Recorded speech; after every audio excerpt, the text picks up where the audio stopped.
on a la fonction de répartition de x qui est donnée par ces trois expressions, et on veut montrer que x est une variable aléatoire à densité. Alors la première chose, c'est de mentionner le fait que la fonction de répartition est de classe C1 sur les trois intervalles où elle est définie par les expressions 0, x carré ou. Donc on va dire que la fonction de répartition est de classe C1 sur moins l'infini 0, puisque c'est une fonction constante,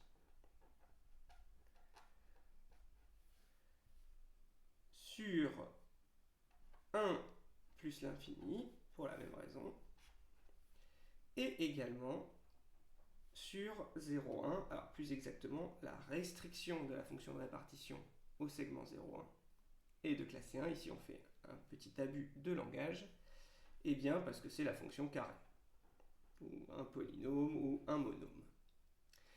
Donc on peut dire que la fonction de répartition est de classe C1 sur R, sauf éventuellement en 0 et en 1, ou les endroits en fait où il y a changement d'expression.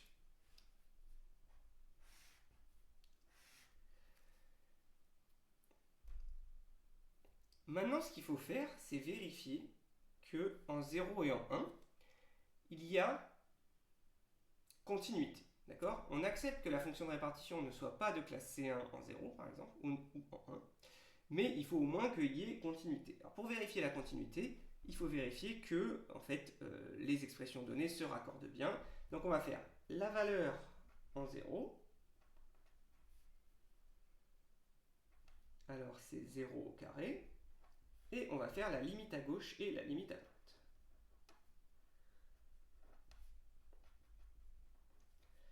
Alors fx de x, quand x tend vers 0 moins, donc là on est à gauche de 0, donc fx de x ça fait 0, et on obtient que la limite à gauche vaut 0, et on fait la limite à droite.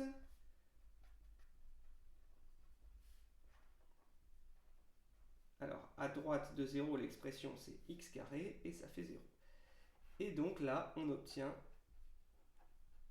que la fonction de répartition est continue en 0.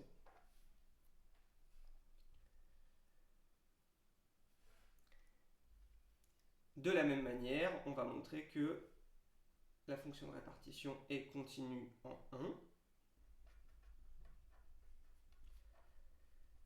1. Alors, la limite à gauche,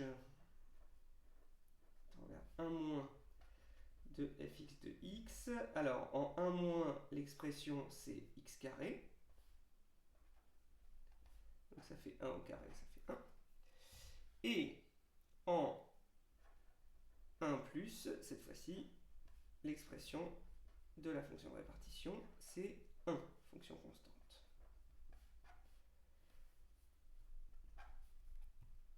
D'où on obtient que la fonction de répartition est continue en 1. Et donc, la fonction de répartition est continue sur R. Et avec ces deux points-là, on en déduit que la variable aléatoire x est une variable aléatoire à densité. Bilan, x est une variable aléatoire à densité.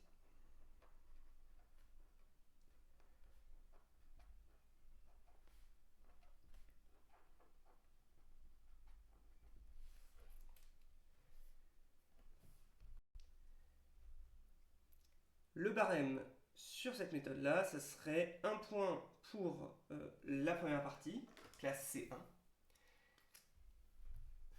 et un point pour la continuité prouvée. Donc là, il faudrait prouver au moins la continuité en 0.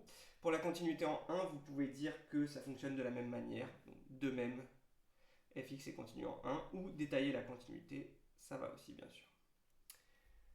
Voilà, 2 points sur cette méthode.